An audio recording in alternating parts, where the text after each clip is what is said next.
नमस्कार, यो एभिन्यूज खबरको संकेत हो र तपाई अहिले एभिन्यूज@7 मा हुनुहुन्छ। म सुभाष नेपाल। म मेनुका राउत। प्रारम्भमा मूल खबर। धरौटीमा रिहा भए लगत्तै व्यापारी सुलभ अग्रवाल पुनः पक्राउ। अनुसन्धानका लागि सम्पत्ति शुद्धिकरण विभागले नियन्त्रणमा।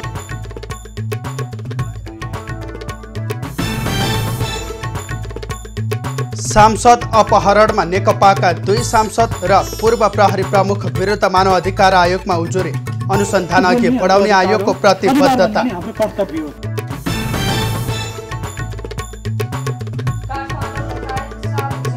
दादुराको प्रकोप 185 जना संक्रमित, 2 जनाको मृत्यु। निदान गरेका यी केसहरू हुन्। पछिल्लो 24 घण्टामा 1682 जनाको कोरोना परीक्षण। नयाँ संक्रमित नभेटिएको स्वास्थ्य मन्त्रालयद्वारा जानकारी। व्यक्तिहरूको संख्या 57 छ। लकडाउन लम्बिँदै जाँदा दैनिक ज्याला मजदुरी गर्नेहरू थप समस्यामा। छाप काट्न पनि मुस्किल। यो गोडाले चाहिँ अब नाम काटेर दिँदै दिएन। यसमा चाहिँ विश्वभर कोरोना संक्रमितको संख्या 32,40,000 नाघ्यो।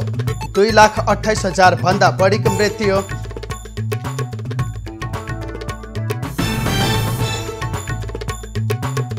र बलिउडका चर्चित अभिनेता ऋषि कपुर रहेनन्। क्यान्सरबाट पीडित कपुरको मुम्बईमा उपचारका क्रममा निधन।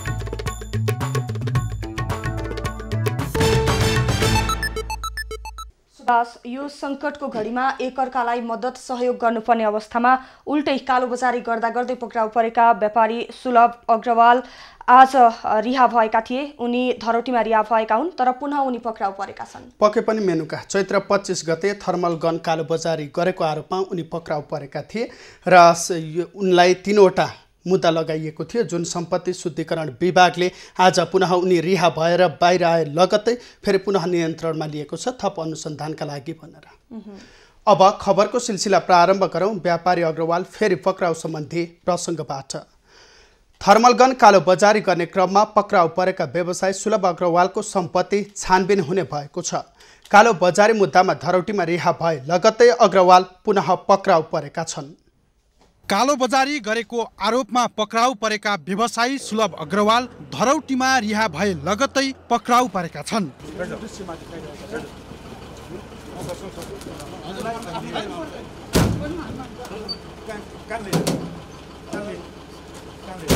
₹25.5 लाख बुझाएर काठमाडौँ जिल्ला अदालतबाट रिहा भए लगत्तै सम्पत्ति शुद्धिकरण विभागले अग्रवाललाई पक्राउ गरेको हो। सम्पत्ति शुद्धिकरण विभागले अनुसन्धान गर्नुपर्ने भन्दै पक्राउ गरेर पठाउन आदेश दिएपछि पक्राउ गरेको महानगरीय प्रहरी परिसर काठमाडौँका प्रवक्ता भूपेन्द्र बोगटीले बताए। कालोबजारीबाटै अकुत सम्पत्ति आर्जन गरेको हुन सक्ने भन्दै सम्पत्ति शुद्धिकरण विभागले अनुसन्धान सुरु गर्ने भएको छ। कालोबजारीको मुद्दा जिल्ला प्रशासन कार्यालयले हेर्ने भए पनि सार्वजनिक पद धारण गरेको व्यक्तिलाई थप 1.5 सजाय हुने व्यवस्था अनुरूप अग्रवाल विरुद्धको मुद्दा जिल्ला अदालत काठमाडौँको क्षेत्र अधिकारमा पुगेको थियो। अग्रवाल अवैतनिक वाणिज्य दूत समेत भएकाले थप सजाय माग गर्दै जिल्ला अदालतमा मंगलबार मुद्दा दायर भएको थियो। अग्रवाल किर्गिस्तानका दूत थिए। ग्राहक बनेर थर्मल गन किन्न गएको महानगरीय प्रहरी अपराध महाशाखाको टोलीलाई उनले 2450 पर्ने थर्मल गन 15,000 मा बेच्न लागेका बेला गत चैत 25 गते पक्राउ गरेको थियो। त्यसबेला प्रहरीले उनको साथबाट 67 थान थर्मल गन बरामद गरेको थियो। चीनबाट 1200 थान थर्मल गन ल्याएको अनुसन्धानका क्रममा भेटिए पनि प्रहरीले अग्रवालले 145 थान मात्रै थर्मल गन कालोबजारी गरेर बेचेको पुष्टि गरेको थियो। बाँकी थर्मल गन भने अहिलेसम्म फेला परेको छैन। जनता समाजवादी पार्टीका सांसद डाक्टर सुरेन्द्र यादवले आफूलाई अपहरण गरेको भन्दै नेकपाका 2 सांसद र पूर्व प्रहरी महानिरीक्षक विरुद्ध राष्ट्रिय मानव अधिकार आयोगमा उजुरी दर्ता गराएका छन्। प्रहरी र जिल्ला सरकारी वकिलको कार्यालय काठमाडौँले उजुरी लिन नमानेपछि यादवले आज पुल्चोक स्थित कार्यालय पुगेर उजुरी दर्ता गराएका हुन्। उनले आयोगका सदस्य प्रकाश ओस्ती र मोहन अन्सारीसँग भेटेर नेकपा सांसद महेश बस्नेत, कृष्ण कुमार श्रेष्ठ र पूर्व प्रहरी महानिरीक्षक सर्वेन्द्र खनाल विरुद्ध निवेदन दिएका हुन्। उनले सांसदद्वय बस्नेत र श्रेष्ठ तथा पूर्व आइजिपी खनाललाई पक्राउ गरी आवश्यक छानबिन र कारबाही गर्न माग गरेका छन्। निवेदनमा उनले ज्यानको जोखिम समेत रहेको दावी गरिएको छ। उजुरी पत्र बुझ्दै आयोगका सदस्य प्रकाश ओस्तेले उजुरीकर्ताले भने जस्तो अपहरण भएको हो कि होइन भन्नेबारे अनुसन्धान गरिने बताएका छन्।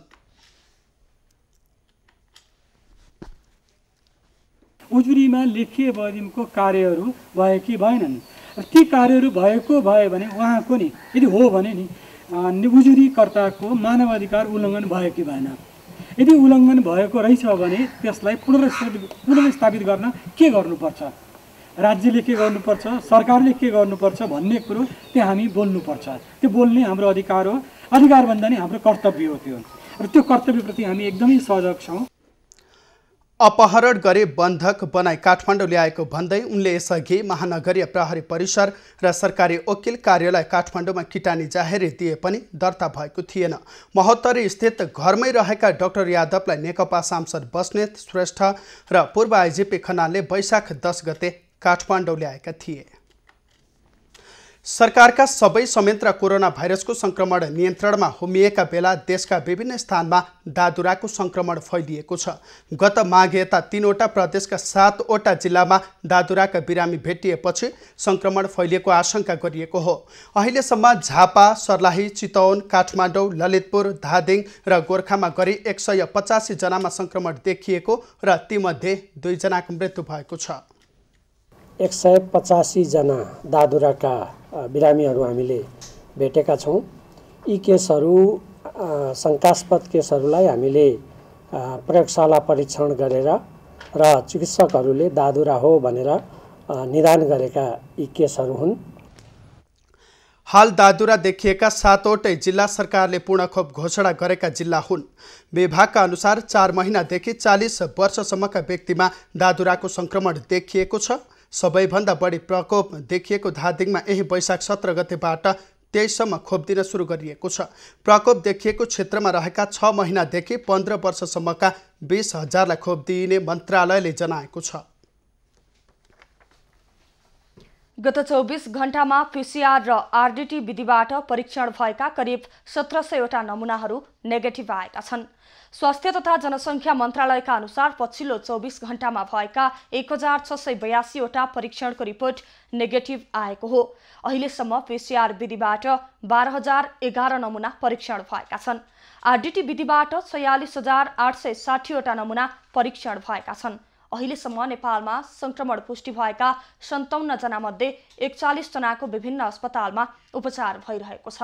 अस्पताल भर्ना भएका सबैको अवस्था सामान्य रहेको मन्त्रालयले जानकारी दिएको छ।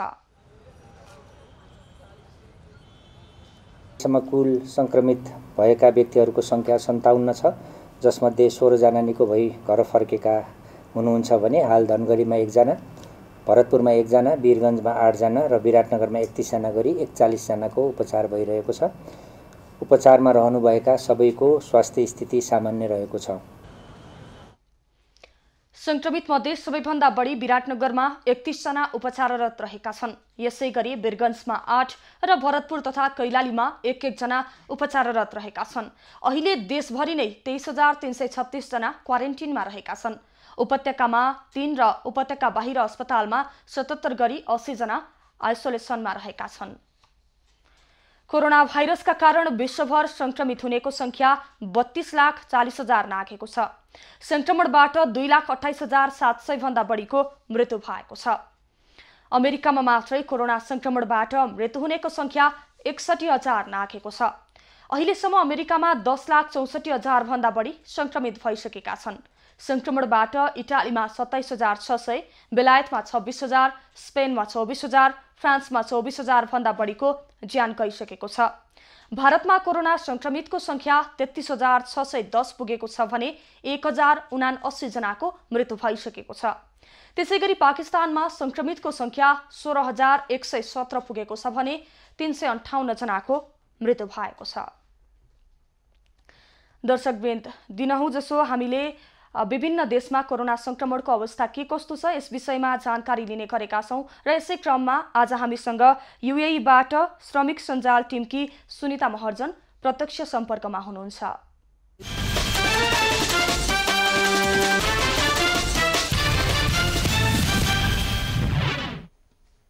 सुनिताजी, एबी न्यूज खबरमा यहाँलाई स्वागत छ।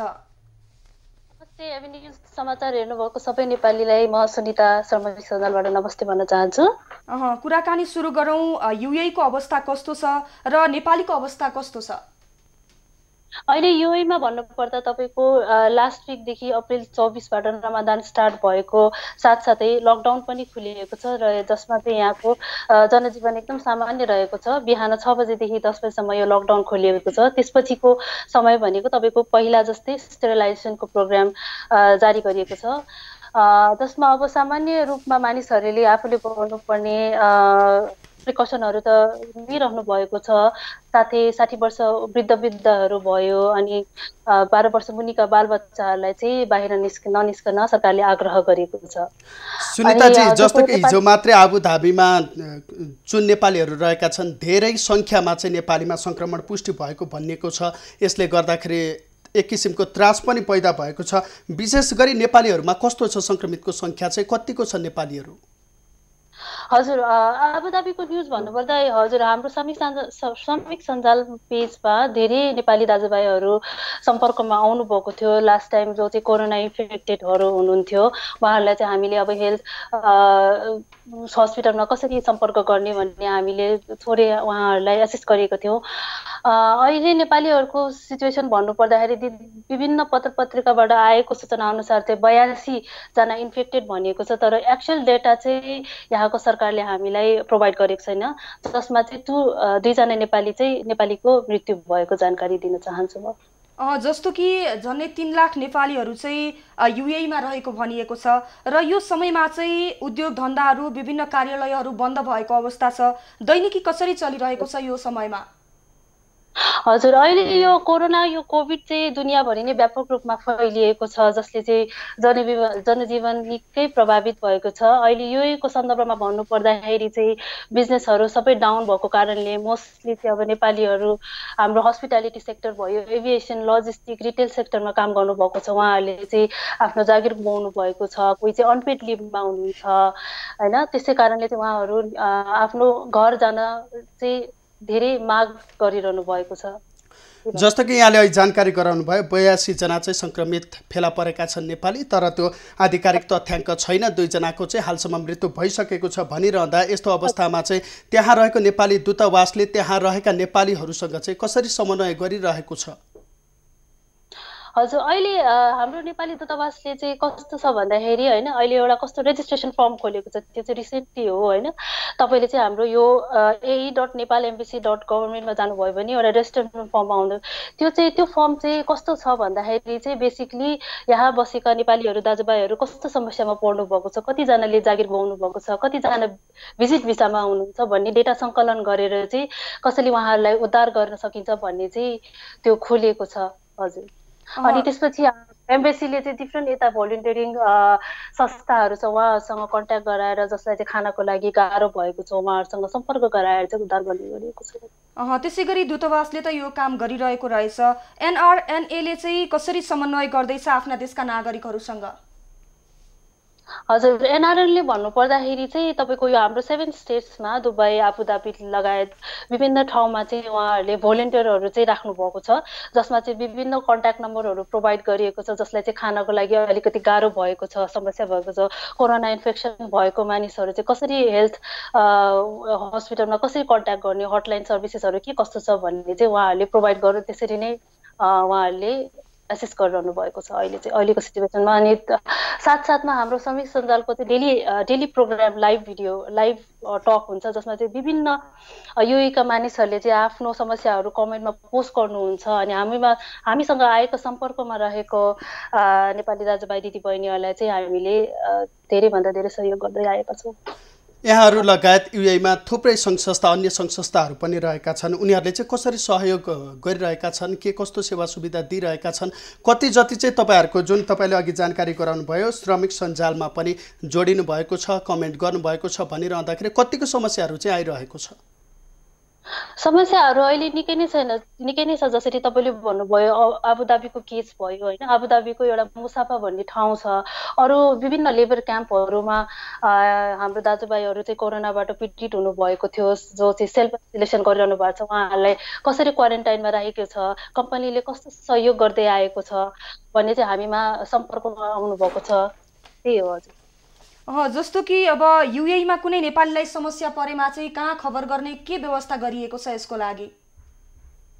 युएमा समस्या परेमा चाहिँ हाम्रो नेपाल एम्बेसीले पनि पेजहरूमा विभिन्न सोसियल मिडियाहरूमा चाहिँ एउटा हटलाइन सर्भिसहरू कसरी कन्ट्याक्ट गर्न सकिन्छ अनि चिकित्सात्मक परामर्श कसरी लिन सकिन्छ भनेर चाहिँ त्यो कुराहरू विभिन्न मिडियामा चाहिँ त्यो इन्फर्मेसनहरू सेयर गर्दै आइरहेको छ। अनि हामी श्रमिक सञ्जाल लगायत अरू एनआरएनहरूले पार्टिजहरूले पनि उहाँहरूलाई फुडहरू भयो होइन कसरी मद्दत गर्न सकिन्छ भनेर चाहिँ दिएको छ।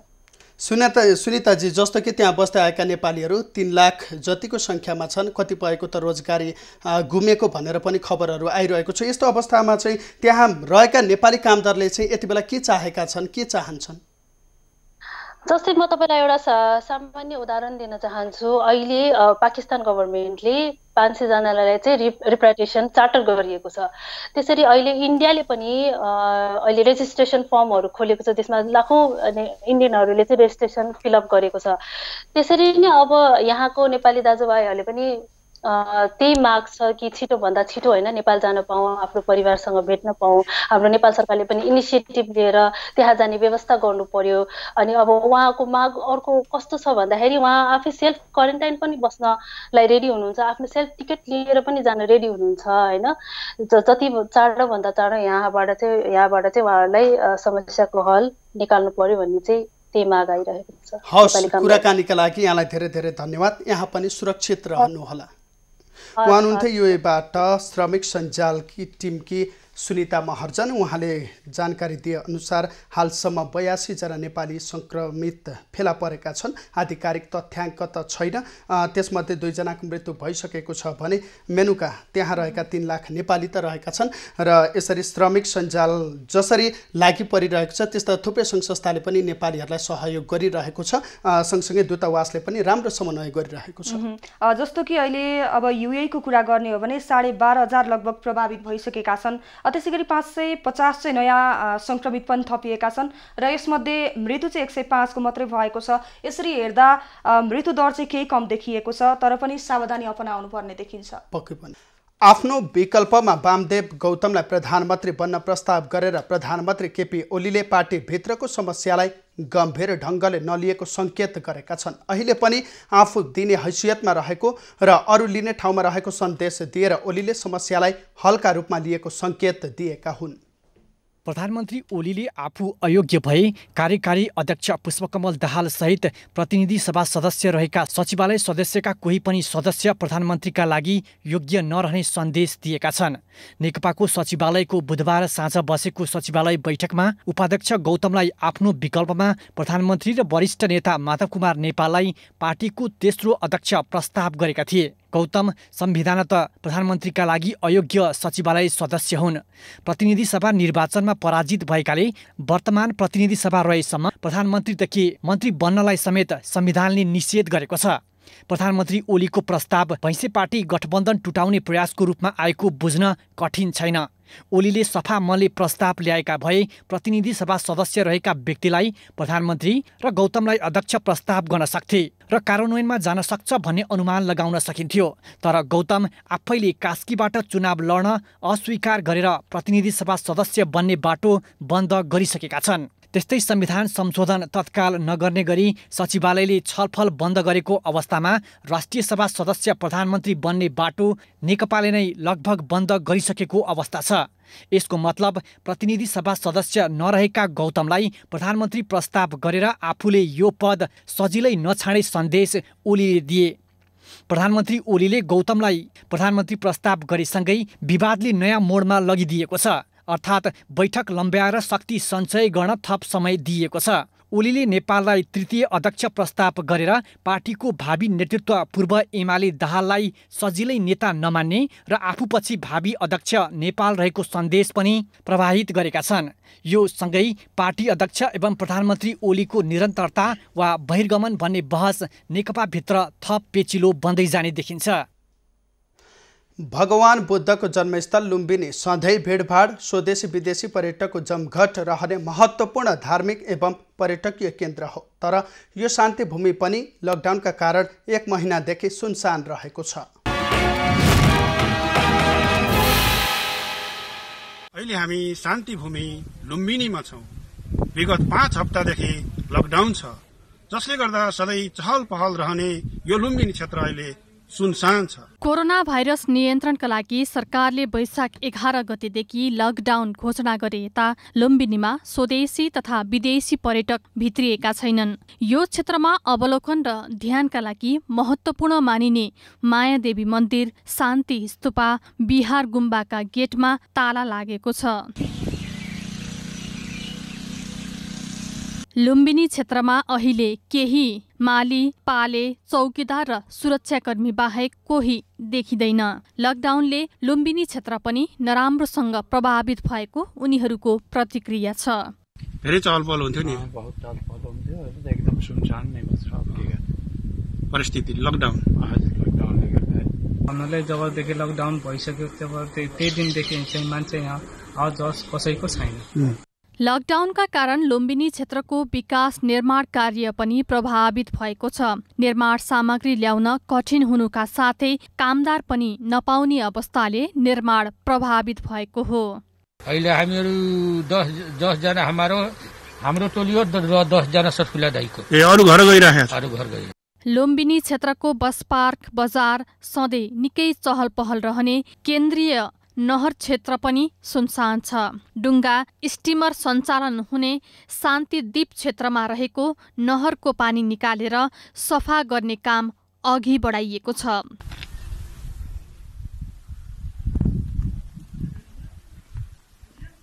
लुम्बिनीको महत्त्वपूर्ण क्षेत्र मायादेवी मन्दिर रहेको ठाउँ पनि सुनसान छ। सामान्य अवस्थामा भिडभाड हुने ठाउँमा लकडाउन यता 1 जना पर्यटक पनि पुगेका छैनन्।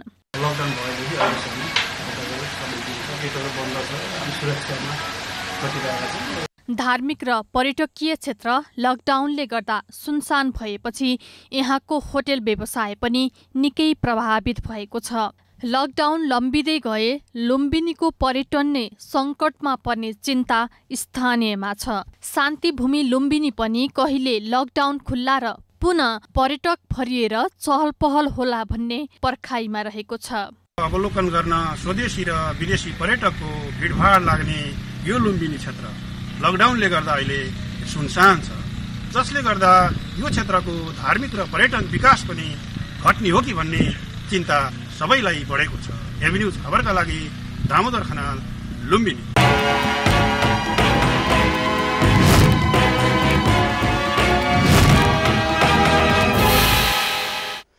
लकडाउन लम्बिँदै जाँदा दैनिक ज्याला मजदुरी गरेर गुजारा चलाउँदै आएका बागलुङका माझी समुदाय यति बेला समस्यामा परेका छन्।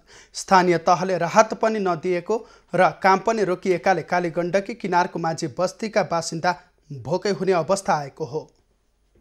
बागलुङ नगरपालिका 1 कालीगण्डकी नदी किनारमा रहेको माझी बस्तीमा पर्याप्त राहत नपुग्दा माझी परिवारलाई छाक टार्न समस्या भएको छ। लकडाउनको समयमा दैनिक ज्याला मजदुरी गर्ने वर्गका लागि सरकारले स्थानीय तह मार्फत राहत वितरण गरिरहेको भए पनि थोरै मात्र राहत पाउँदा समस्यामा परेका हुन्। सरकारले सामाजिक सुरक्षा भत्ता लिएकाहरूलाई राहत नदिने मापदण्ड बनाएपछि परिवारमा 1 जना सामाजिक सुरक्षा भत्ता बुझ्ने भएकै आधारमा परिवारका अन्य सदस्यले राहत नपाएको बताए। सामाजिक सुरक्षा कोषबाट महिनाको 3000 मात्रै पाउने भएकाले परिवारका अन्य सदस्य राहत पाउनबाट वञ्चित भएका हुन्। एक पकड नुन, एक पकड तेल, एउटा हात धुने साबुन, हात यस्तो भएछ त्यही हेर्नु पैसा पुगेन के दैनिक ज्याला मजदुरी गरी खाने परिवारलाई लकडाउनका कारण काम नपाइदा भोकै बस्नुपर्ने अवस्था सृजना भएको दुखेसो छ। कालीगण्डकीमा दिनभर बालुवा निकालेर साँझ बिहान हातमुख जोड्ने माझी परिवारलाई लकडाउनले निर्माण कार्य रोकिएपछि थप समस्या भएको छ। समस्या त धेरै नै समस्या भएको छ नि। खाना रासन पनि खाना गाह्रै परिराखेको अब ती रात अलिअलि दिए हुनाले अलिअलि काम त हामीलाई त यहीँ अब बगरको काम हो क्या अरे। अब हाम्रो काम त बगरमा काम गर्ने त्यही बगरको अब गर्ने हो क्या अरे। बेच्न नपाएपछि र गर्न नपाएपछि अब के काम गर्ने। बागलुङ पोखरा सडक निर्माणको क्रममा 2048 सालमा विस्थापित भएका 14 माझी परिवारलाई नगरपालिकाले 26 वर्षपछि कालीगण्डकी किनारमा रहेको बोटे गाउँमा घर बनाई हस्तान्तरण गरेको थियो। दैनिक ज्यालादारी गरेर मजदुर गर्ने माझी परिवार सरकारले गरेको लकडाउनपछि घरमै बस्न बाध्य रहेको र साँझ बिहान खानको लागि समेत समस्या भएको माझीहरूको भनाइ छ। अब उहाँहरूले चाहिँ अब गुजारा गर्ने होइन, रातले चाहिँ अब पुग्दैन अब भनौँ न, रात पनि नदिने भनेपछि अब वृद्ध भत्ताले के अरे सामाजिक सुरक्षा भत्ताले त उहाँहरूले त अब अहिले पाउनु भएको छैन। अब 2-3 महिनापछि होला अब त्यो पाउने त। अब तत्कालै नपाएपछि त उहाँलाई त धेरै समस्या नै हुने भयो नि त। यसमा चाहिँ अब यो ओडाले चाहिँ अब नाम काटेर दिएन। यसमा चाहिँ अब के अरे राहत ओडा कार्यालय मार्फत परिवारको प्रतिजना 5 केजी चामल, आधा लिटर तेल र 1 केजी चामल पाएको भए पनि ठूलो परिवार रहेकाले त्यसले गुजारा चलाउन समस्या भएको माझी परिवारको भनाइ छ। दैनिक ज्याला मजदुरी गर्ने न्यून आय स्तर भएका निम्न वर्गका परिवारका लागि राहत उपलब्ध गराउने व्यवस्था मिलाइदिन उनीहरूले अनुरोध पनि गरेका छन्।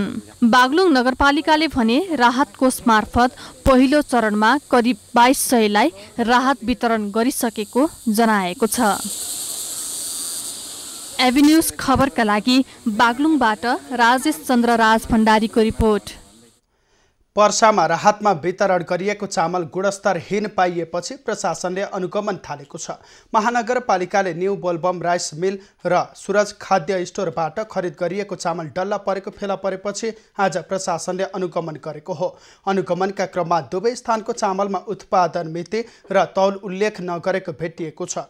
डल्ला परेको चामलको नमुना प्रयोगशाला परीक्षणका लागि पठाइएको र रिपोर्ट आएपछि कारबाही प्रक्रिया अघि बढाइने प्रशासनले जानकारी दिएको छ।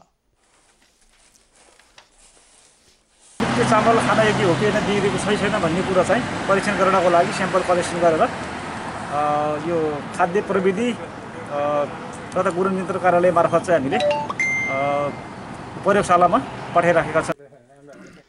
वीरगञ्ज महानगरपालिका 14मा विपन्न नागरिकलाई वितरण गर्न लागि चामल गुणस्तरहीन पाइएपछि प्रशासनले अनुगमन गरेको हो।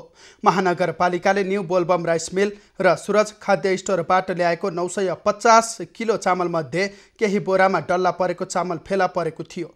महानगरपालिकाले टेन्डर आह्वान गरी राहत वितरणका लागि चामल खरिद गरेको थियो।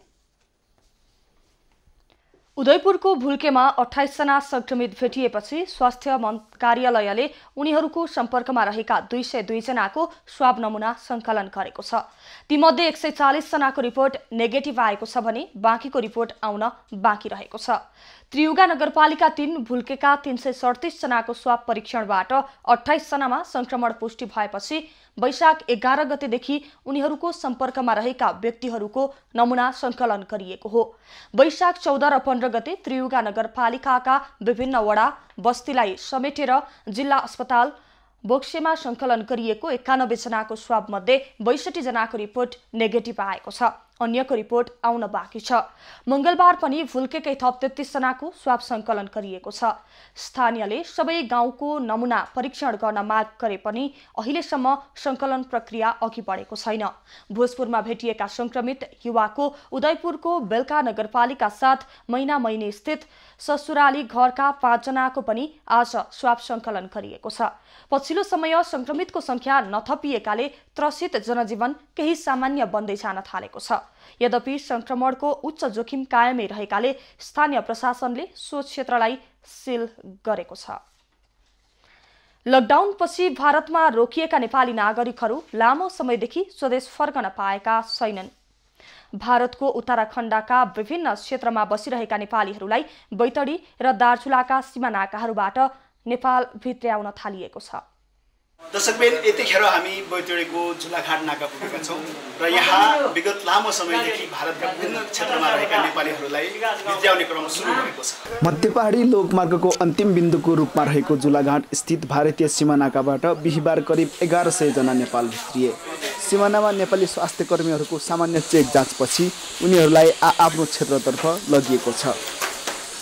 लामो समयपछि आफ्नो देश भित्रिन पाएपछि नेपाली नागरिकहरू हर्षित देखिन्थे। खुसीको दिन थियो, स्वदेश फिर्ता आयो हैन। भारतमा बस्न थियो, के होइन हो, कस्तो होइन हो, कहाँबाट बिमार पुग्ने हो भन्ने हामीलाई धेरै चिन्ता थियो। घाट खुल्यो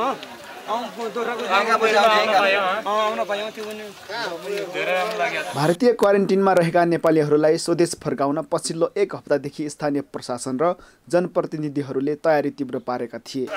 नेपाल भित्रिएकाहरूलाई स्थानीय तहहरूले निर्माण गरेका क्वारेन्टिनमा थप 15 दिन राख्ने र कोरोना नमुना परीक्षण गरेपछि मात्र घर पठाइनेछ। पनि ज्वरो देखिहालेको अवस्था छैन, त्यसर्थ उहाँहरू चाहिँ अब पालिकाले निर्माण गरेका जिल्लामा रहेका क्वारेन्टाइनमा बस्नुहुन्छ, अनिवार्य सबैका लागि यो नियम लागू हुन्छ। 14 दिन क्वारेन्टाइन बस्नुहुन्छ। नगर स्तरीय क्वारेन्टाइनको निर्माण हामीले गरिसकेका छौँ र रासन पानी तेल जे आवश्यक पर्ने सामग्रीहरूको व्यवस्था भइसकेका छ र यहाँबाट लगेर अब नगरपालिका स्तरीय क्वारेन्टाइनमा राखेर यिनीहरूको स्वाब टेस्ट गरेर यिनीहरूको रिजल्ट अन्जेलसम्म हामी क्वारेन्टाइनमा राख्छौँ। लकडाउन लगत्तै भारतीय पक्षले निर्माण गरेका क्वारेन्टिनमा करिब 1500 नेपालीहरू बसिरहेका थिए। दुई देशका सुरक्षा प्रमुखहरूले एक आपसमा समन्वय गरेपछि नेपालीहरूले स्वदेश फर्कन पाएका हुन्।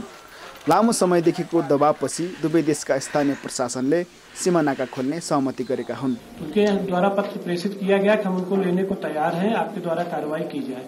हमने उस पत्र को जिलाधिकारी महोदय को प्रेषित कर दिया गया है आवश्यक कार्रवाई के लिए, और जिलाधिकारी महोदय के द्वारा भी उस पत्र को जो है होम मिनिस्ट्री को आगे प्रेषित किया गया है। वहां से अनुमति मिलते ही जो नेपाली राष्ट्र के लोग हैं इनको हम नेपाल भेज दें। भारतीय क्वारेन्टिनमा बसिरहेका बाहेक भारतीय ग्रामीण क्षेत्रमा पनि 100 नेपालीहरू रहेका थिए। उनीहरूमध्ये केही फर्किएका छन्, अझै धेरैले फर्किन पाएका छैनन्। दुवै देशका सुरक्षा निकायहरू बीच एक दिन सीमा नाका खोल्ने सहमति भएपछि बिहिबार साँझसम्म बैतडी र दार्चुलाबाट करिब 2400 भन्दा बढी नागरिकहरू भित्रिएका छन्।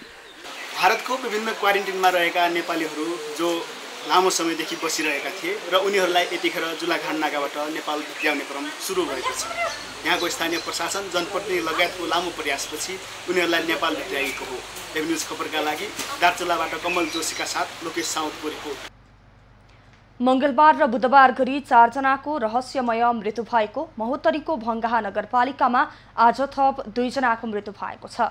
मंगलबार र बुधबार एकपछि अर्को गरी 4 जनाको रहस्यमय मृत्यु भइसकेको वडा नम्बर 7 मेघनाथ गोरहन्नामा स्थानीय 42 वर्षीय सिकेन्द्र सिंह र 55 वर्षीय सिताई महराको मृत्यु भएको हो। यो सँगै मृत्यु हुनेको संख्या 6 पुगेको छ। मंगलबार र बुधबार स्थानीय 40 वर्षीय मोहन चौधरी, 52 वर्षीय नथुनी चमार, 55 वर्षीय लालबाबु सिंह र 52 वर्षीय गंगारामको मृत्यु भएको थियो। आजै थप 2 जना अति चिकित्सकलाई उपचारका लागि जिल्ला अस्पताल चलेश्वरमा भर्ना गरिएको छ। उनीहरूको मृत्यु विषाक्त मदिरा सेवनबाट भएको हुन सक्ने अनुमान गरिएको छ। प्रहरीले 3 दिनमा सो गाउँबाट ठूलो संख्यामा मदिरा र मदिरा बनाउनका लागि भण्डारण गरिराखिएको कच्चा पदार्थ नियन्त्रणमा लिएको छ। तर स्थानीयले मृत्यु मदिरा सेवनबाट भएको कुरा स्वीकार गरेका छैनन्। चिकित्सक 2 जनाको स्वास्थ्य जाँच तथा मृतकको शव परीक्षणपछि मात्रै सही कारण बाहिर आउने प्रहरीले जनाएको छ। बाराको जितपुर सिमरामा रहेको कोरोना विशेष अस्पतालमा उपचार गराइरहेका 2 जनामा कोरोना पोजिटिभ देखिएपछि स्वास्थ्य सतर्कता बढाइएको छ। स्थानीय प्रशासनले वडा नम्बर 7 र 19 लाई सिल गरेर संक्रमितको सम्पर्कमा आएकाहरूको परीक्षणको तयारी थालेको छ। बाराको जितपुर सिमारा उपमहानगरपालिका वडा नम्बर 7 जितपुरका 47 वर्षीय पुरुष र वडा नम्बर 19 का 31 वर्षीय पुरुषमा कोरोना पोजिटिभ देखिएपछि सतर्कता बढाइएको हो। भारतको दिल्ली स्थित निजामुद्दिन मर्कजबाट आएका यी जमातीहरूमा बुधबार कोरोनाको संक्रमण देखा परेपछि उनीहरू बसोबास गरेको टोललाई प्रशासनले सील गरेको इलाका प्रशासन कार्यालय सिमाराले जनाएको छ। ओडाहरू सील गरे लगत्तै दुवैका परिवारलाई सिमरा स्थित अस्थायी क्वारेन्टिन अस्पतालमा ल्याइएको छ भने उनीहरूसँग सम्पर्कमा रहेकाहरूको समेत खोजी कार्य तीव्र बनाइएको छ। एकजनाको चाहिँ 4 जना परिवार श्रीमती बच्चा बच्ची उहाँलाई चाहिँ ल्याएर हामीले टेस्ट अहिले प्रारम्भिक टेस्ट गरेर क्वारेन्टाइनमा राखेको छ भने अर्को धर्मगुरु हुनुहुन्छ, धर्मगुरु उहाँको चाहिँ परिवार नभएको र उहाँलाई चाहिँ एकजना विद्यार्थी 16-17 वर्षको विद्यार्थी हुनुहुन्छ, उहाँले चाहिँ खाना बनाउने उहाँको पाठशाला मार्ने सरसफाइ र उहाँसँग बढी नजिकको भएको भन्ने देखेको चाहिँ उहाँलाई पनि ल्याएर हामीले क्वारेन्टाइनमा राखेका छौँ। संक्रमितहरू 6 मार्चमा दिल्ली गएर 11 मार्चमा अर्थात् फागुन 28 गते नेपाल फर्किएका थिए भने 5 दिन अघि वैशाख 14 गते मात्रै उनीहरूलाई क्वारेन्टिनमा राखिएको हो। सोही दिन उनीहरूको स्वाब परीक्षणका निम्ति राष्ट्रिय जनस्वास्थ्य प्रयोगशाला टेकुमा पठाइएको थियो, जसको रिपोर्ट वैशाख 17 गते बुधबार पोजिटिभ देखिएको हो। कोरोना पोजिटिभ देखिएका वडा नम्बर 19 का वडा अध्यक्ष सुदन दास तम्माले प्रशासनले साबिक इनरवासिया वडा नम्बर 4 मुस्लिम टोललाई पूर्ण रूपमा लकडाउन लगाउने भनिए पनि त्यस अनुसार गर्न नसकेको बताएका छन्। 2 जना प्रहरीले पुरै टोललाई नियन्त्रण गर्न नसक्ने भएकाले थप सुरक्षा व्यवस्था कडा बनाउन प्रशासनसँग आग्रह समेत गरेका छन्। अवस्था हाम्रो एकदम जीर्ण छ। अब यसलाई चाहिँ हाम्रो प्रशासनले हेरिदिनु पर्यो, अलि टाइट गरिदिनु पर्यो र यहाँको जनतालाई अब राहत पुर्याइदिनु पर्यो। यता कोरोना संक्रमण देखिएसँगै जिल्लाका अधिकांश खाद्यान्नका पसलहरू बन्द भएको छ। व्यवसायीहरूले कोरोनाको त्रासका कारण स्वतः आफ्नो व्यवसाय बन्द गरेको र कहीँ कतै खुलेको भए पनि आफ्नो व्यवसाय बन्द गर्न जितपुर सिमारा नगर उद्योग वाणिज्य संघका अध्यक्ष सञ्जय शाहले व्यवसायीसँग आग्रह गरे। किराना पसलहरू अरू पसलहरू पनि छन्, अहिले मान्छेहरू डराएर पनि बन्द गरेको अवस्था छ र तपाईको एहतियातिक तौरले प्रिकसनको हिसाबले पनि त्यो बन्द गर्नु आवश्यक छ। हामीले प्रशासनलाई सहयोग गरिराखेका छौँ। संक्रमित देखिएका उनीहरूलाई विशेष कोरोना अस्पताल सिमाराबाट नारायणी अस्पताल वीरगञ्जमा पठाइएको छ भने संक्रमण भेटिएका ओडाहरूमा गरिने स्वास्थ्य परीक्षणको रिपोर्ट नआएसम्म त्यस क्षेत्रलाई सील गरिएको प्रशासनले जनाएको छ। दुवै संक्रमितमा 49 दिनपछि कोरोना रहेको पुष्टि भएको जितपुर सिमारा विशेष कोरोना अस्पतालका डाक्टर अनुज थापाले जानकारी दिए। एभिन्यूज खबरका लागि बाराबाट इन्दीप कोइरालाको रिपोर्ट। लकडाउनका कारण घरमै बस्न बाध्य विद्यार्थीका लागि बाँकेमा अनलाइन कक्षा सञ्चालन गर्न थालिएको छ। बाँकेका विद्यार्थीहरूले रेडियो र जुम नामक एप्सको माध्यमबाट अध्यापन सुरु गरेका छन्। बाँकेमा रहेका 8 स्थानीय तहमध्ये हाल नेपालगञ्ज उपमहानगरपालिका, खजुरा गाउँपालिका, जानकी गाउँपालिका र बैजनाथ गाउँपालिकामा रहेका विद्यार्थीहरूलाई लक्षित गरी नेपालगञ्जको कृष्णसार एफएम रेडियोबाट नियमित कक्षा र बुद्धि विकासका लागि रेडियो कक्षा सञ्चालन गरिएको छ। उता निजी विद्यालयहरूले पनि जुम एप्सको माध्यमबाट अनलाइन कक्षा सञ्चालनमा ल्याएका छन्। सबैले बुझेका छौं के कसो यो समय कक्षा 6, 7 र 8 सम्मका विद्यार्थीहरूका लागि सुनेर पढ्ने समय हो। आज मंगलबार सबै तहको विज्ञान विषय कक्षा सञ्चालन भइरहेका छन्। हरेक हप्ताको आइतबारदेखि बिहीबारसम्म दिउँसो 3 बजेदेखि अपराह्न 5 बजेसम्म रेडियोको माध्यमबाट बार अनुसार नेपाली, अंग्रेजी, विज्ञान, गणित र सामाजिक विषयहरूको पढाइ गर्ने गरिएको छ। नेपालगञ्ज उपमहानगरपालिकाले कोरोना भाइरसका कारण विद्यार्थीहरू विद्यालय जान नसक्ने र समूहमा बसेर पढ्ने अवस्था नभएकाले कम्तीमा पनि विद्यार्थीहरूलाई सक्रिय बनाउन रेडियो कक्षा सञ्चालन गर्ने निर्णय गरेको हो। कारणले विद्यार्थीहरूको स्कुलमा जान सक्ने अवस्था छैन समूहमा, त्यसैले गर्दा विद्यार्थीहरूलाई कम्तीमा पनि त्यो एक्टिभ हुन् र त्यो क्रियाकलापहरूमा संलग्न हुन् भन्ने हिसाबले हामीले यो एफएमसँग समन्वय गर्ने भनेर निर्णय गर्यौँ र त्यस नेपालगञ्ज उपमहानगरपालिकाको समन्वयमा 8वटै पालिकामा सञ्चालन गर्ने लक्ष्य राखिएकोमा हाल 4 स्थानीय तहमा सञ्चालन गरिरहेका छन्। परम्परागत तरिकाले कक्षा कोठामा हुने पढाइभन्दा रेडियो कक्षा आधुनिक विधि मानिएको छ। यो दूर शिक्षा विधिबाट हुने पढाइमा विद्यार्थीहरू आफ्नै घरमा बसेर प्रभावकारी तरिकाले पढ्न र सिक्न सक्ने शिक्षकहरू बताउँछन्। हामीले दूर शिक्षा विधि अथवा यसलाई हामीले भर्चुअल क्लास सिस्टम भन्नु भन्छौँ। हामीले कक्षा कोठामा शिक्षण गर्दाखेरि विद्यार्थीहरू स्वयं उपस्थित हुनुपर्छ र हामी पनि त्यहाँ भौतिक रूपमा उपस्थित हुनुपर्छ। तर यो यस्तो सजिलो माध्यम हो जुन माध्यमद्वारा विद्यार्थीहरूले आफ्नो घरमा बसेर शिक्षकसँग प्रत्यक्ष भेटघाट नगरिकनै पनि प्रभावकारी तरिकाले शिक्षकले शिक्षण गर्न सक्छ भने हाल कोरोना भाइरसको महामारीका अवस्थामा बाक्लो जमघट नहुने भएकाले यो विधि उपयोगी समेत मानिएको छ। निजी विद्यालयमा अध्ययन गर्ने विद्यार्थीका लागि घरमै बसेर पढ्नको लागि जुम एप्सको माध्यमबाट पढाइ सुरु गरिएको छ। रेडियो कक्षा सञ्चालनका लागि Plan Nepal, Save the Children Nepal, स्याक नेपाल र एफटिएफले आर्थिक सहयोग गरेका छन्। रेडियो र जुम एप्सको माध्यमबाट अनलाइन कक्षा सञ्चालन भएपछि विद्यार्थीहरूले घरमै बसेर पढ्ने र सिक्ने अवसर पाएका छन्। बाँके जिल्लामा 350 सामुदायिक तथा धार्मिक विद्यालय र करिब 200 निजी विद्यालय रहेका छन्। बाँकेबाट खम्बपुनको रिपोर्ट। अबको पालो एभिन्यूज एट मौसमको। एभिन्यूज एट मौसमको साथमा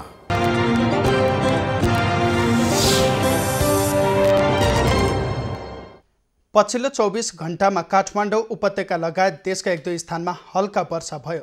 आज राति पहाडी क्षेत्रका केही स्थानमा मेघगर्जन, चट्याङ, हावाहुरी र असिना सहित वर्षाको सम्भावना रहेको जल तथा मौसम पूर्वानुमान महाशाखाले जनाएको छ।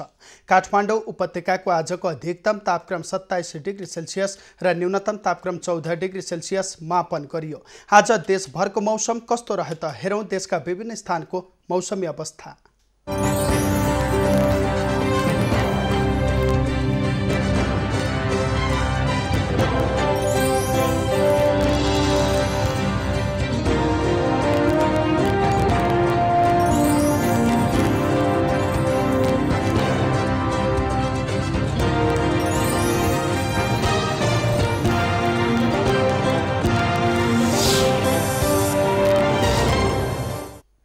अहिलेलाई खबरको क्रम यति नै। एभिन्यूज खबरका यी सहित अन्य विस्तृत खबरका लागि www.avenews.tv लगइन गर्न सक्नुहुनेछ। युट्युब, फेसबुक र ट्विटरमा पनि हामीलाई फलो गर्न सकिनेछ। खबर भित्रको खबरका लागि हेर्दै रहनुहोला एभिन्यूज खबर। नमस्कार।